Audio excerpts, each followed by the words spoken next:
So if you're a coach that's thinking about launching a group coaching program, or perhaps you're about to launch a group coaching program, then this video is for you, because I'm going to answer 3 key questions. 1, how do I know if I'm ready for group coaching? 2, how do I fill a group coaching program? And 3, how do I run a group coaching program and get amazing results for my clients? And if you're new here, my name's Joel. I'm a business coach and I help heart-led coaches become more powerful and profitable in their coaching in a way that feels aligned, authentic, and really easeful. Now, I've made hundreds of thousands of pounds from group coaching, but coaching real people, not just other coaches. In fact, the clients that I first worked with were traditionally stubborn men. So I know what it takes to fill and run a group coaching program. So how do you know if you're ready for group coaching? I think if you're asking that question, you may not be, because I see far too many coaches rushing to group coaching because they've been told it's the only way to scale their business. Firstly, that's wrong. I've grown a very profitable coaching business to 20, 30K months with just one-to-one coaching, whilst only coaching 3 mornings a week and having my afternoons off. So it is possible. But more importantly, by rushing to group coaching, you're missing the opportunity of mastering the art of coaching, because getting the reps in with one-to-one coaching is really where you master your craft. It's where you try stuff out and fail, because when you get to group coaching, there's less of that play, is more structured and linear. So there's 7 things I think you need before you move to group coaching. And the first is you have offer market fit. The best indication of this is that you can create clients on demand. Really, I moved to group coaching when I can fill my one-to-one practice with predictability, and pretty much when I'm full. Which brings me to number 2, which is simply, if you're full with your one-to-one coaching, the best time to launch group coaching is, when you're full, because you've got that supply-demand tension and you can just say, it's the only way to work with me. Number 3 is that you've mastered a method of getting your clients results. As I said before, group coaching is more linear, it's more step by step. So you need to have mastered those steps in your one-to-one coaching before you move to the group coaching. Number 4 is that you have a warm, nurtured, and ready to buy audience. And if you don't, go ahead and watch this video up here. And number 5 is that you can energetically hold a group coaching program. It may sound easy in theory, but when you are running a group coaching program, you are holding so much more energetically. You're holding so many more expectations, more fears, more doubts, more judgments, more triggers, more mirrors. It takes a lot to hold that energy and to ground yourself. So you need to have mastered grounding, centering, and regulating your nervous system. Number 6 is that you have the resilience to withstand a roller coaster of emotions. Trust me, launching a group coaching program is wildly stressful. You will go through many ups, many lows, many ups, many lows. It is wild.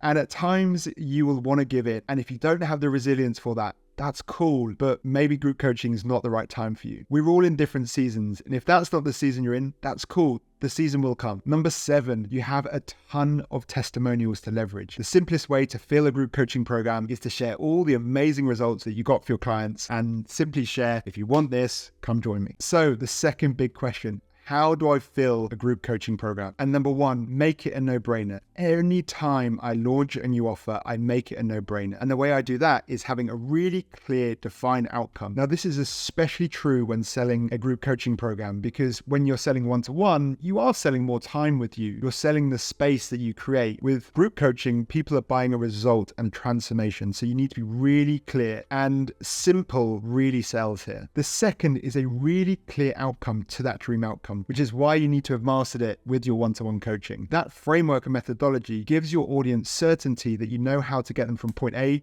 to point B. Now, if you don't have a framework, click the link in my description where I share how to create a unique framework for success, and there's a full playbook there. And the third part of making it a no-brainer is the price. Now, if I said to you that these were worth £100,000 and you could buy them for 10,000, of course you would, right? It's a no-brainer. And that's how I always think with pricing, is that I want to create 10x value versus the price, because I'm in this for the long haul, not just for a quick buck. And by making it a no-brainer, by having that 10x value, you're going to get raving fans, raving testimonials. The next time you go to fill it, it's again, just as easy. So I would rather quote a lower price, make it a no-brainer, than really stretch myself and having to coach myself every time I quote the price. So those are the three parts of making it a no-brainer. The second is building goodwill. Now, the reason why I've been able to fill over 10 group coaching programs is because I built an obscene amount of goodwill. And really, this is about creating results in advance for your clients. How you do that is with freebies, workshops, masterclasses, lives, sending people values, sending people voice notes, leaving a ton of goodwill. And especially leading up to a launch of a group coaching program, I'm really conscious of building that momentum, building that goodwill, because I know I'm going to make a lot of withdrawals. Because the way I see goodwill is like a bank. You are depositing goodwill, and every time you make a request or an ask or an invite, it's withdrawing goodwill. So build that goodwill before you launch. Now, the third strategy is creating supply and demand tension. We could do this way in advance of launching by building a waitlist. One of the easiest ways to sell is to simply communicate. We've got 10 spots open and I'm currently speaking to 40. When the spaces are gone, they're gone. That supply demand tension creates urgency rather than people just sitting on their hands and waiting. But it also brings me on to number 4, which is it creates a with or without you energy. Now, this is something I learned from Dan Priestley, and it's so powerful because the best ask or invite comes with or without you energy, i.e. it's happening with or without you. Are you in or are you not? One of my best invites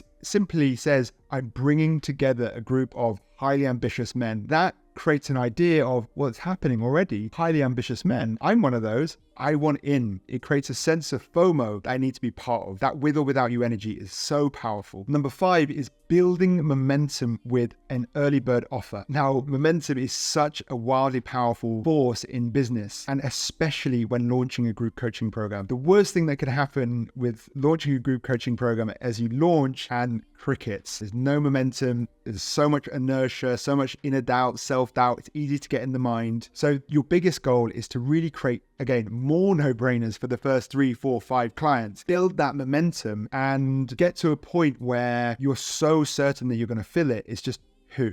Again, that creates that with or without you energy. This is an amazing strategy that crowdfunding companies do. Now, this is something I actually did with my first tech business when I raised 200 grand on Crowdcube. I had actually built up all the demand before actually going live. So when I went live, it felt like that, and it created a sense of, wow, this must be an amazing investment. I'm going to follow the money. Number 6 is remaining unattached, because when we get attached to a sale, we stop inviting other people. We almost like, yep, they're in, and we forget about all the other people. And if they start ghosting you or going quiet, then we panic and we've missed so much time and energy. So the way I always think about this is that the best way to create demand is build more demand. Now, I know that is wildly simple to say, but it is true. If someone's on the fence, I don't focus on that person that's on the fence. I go build more demand, because the easiest way to get that person off the fence is to say, by the way, I've only got 2 spots left. I'm currently speaking to 5 people and another 10 people next week. They'll be off the fence like that. Number 7 is let your results do the talking. Whenever I'm in a launch, I just double down on sharing results, sharing testimonials. Now, it means that your engagement and reach with your social media is going to take a massive hit. Your posts are going to tank, but the people that need to see it will see it. Trust me. So stop doing all the heavy lifting yourself and simply just share all the testimonials, all the wins, and just with an ask of, if you want these results,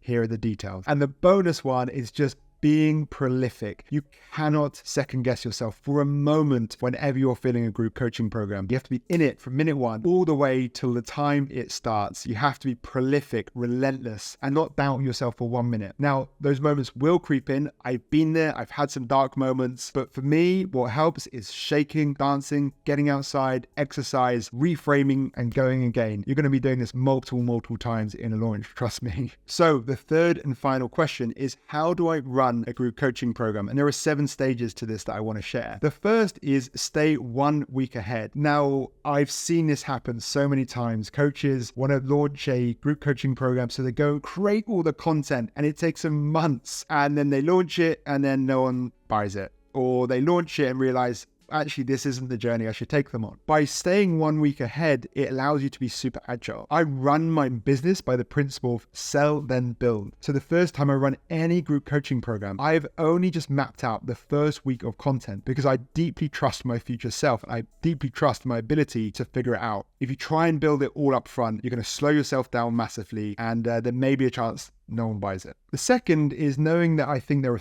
3 key parts to a group coaching program: teach, coach, and connect. Now, the cadence I like to follow is teach 1 week and coach the next week, but always within those are elements of connection. You could do that at the end of a call or in between, in the middle with breakout rooms. But I've seen time and time again, it's the connection that's been almost the biggest surprise for my audience. So don't undervalue the value of connection. Truly, less is more in group coaching programs. So much of the value is in the conversations that happen beyond the calls, in the accountability groups, in the breakout rooms. You are there to just conjure up thoughts, to provoke thinking, and let things unfold. Number 3 is that context is everything. You need to tell your clients where they are, where they're going, and repeat it back over and over and over again. People are drowning in content, but context is what really sets people up for success. And this is crucial in group coaching programs. People want to know where they've been, where they are now, and where they want to get to. Now, this brings me on to number 4, which is the onboarding is absolutely crucial because it creates that roadmap, it creates that context, and it sets the expectations. Whenever I have had unhappy clients, it's because there have been unclear expectations. This is what you do in the onboarding, along with showing them the roadmap, getting them early results, early wins, and just more the practical stuff about where they can get support, how they can reach out, when the calls are, and communicate this more than you think you need to. Number 5 is planning for the emotional journey ahead. Whenever someone signs up to a new program, especially a group coaching program, they'll go through this cycle of emotions. The first is uninformed optimism. They come out of the gates, they're like, wow, this is amazing, getting results, this is super easy, I've smashed life,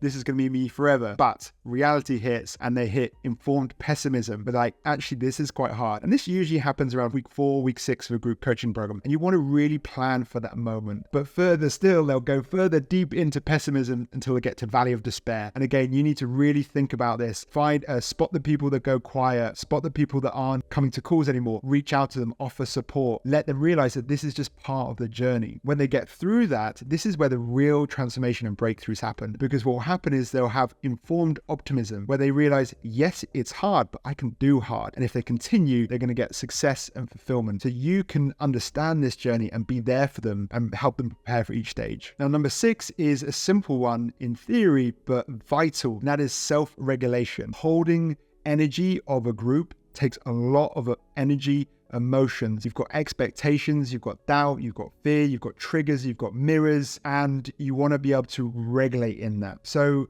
a little trick when you are running group coaching programs, focus on the one person that you feel energy from. Don't focus on the person that looks bored. Focus on the person that looks connected, that's smiling, that's nodding along, because that will allow you to self-regulate or co-regulate off each other. And in between sessions, again, really double down on your practices because it's going to be very draining, because it can be very taxing on your nervous system and your energy. And number 7 is under-promise, over-deliver. Again, I am in this for the long run. I always want to over-deliver because I want to have those raving fans down the road. So bring in bonuses, bring in surprise calls, offer the odd surprise one-to-one, send them gifts, really aim to surprise and delight at every different stage. And finally, just keep your word. If you say you're going to do something, do it. Now, if this was useful, go ahead and like it, comment with your biggest insight, and go ahead and subscribe because I've got a ton more value-packed videos coming your way. Now, today has been a small piece of the puzzle. And if you're looking for support on that bigger puzzle of the building your coaching business game, and go ahead, check out the descriptions where I'll let you know how I can support you further. If you're not ready, that's totally cool. Go ahead and check this video out, and I hope to see you there. Sending you lots of love, and bye for now.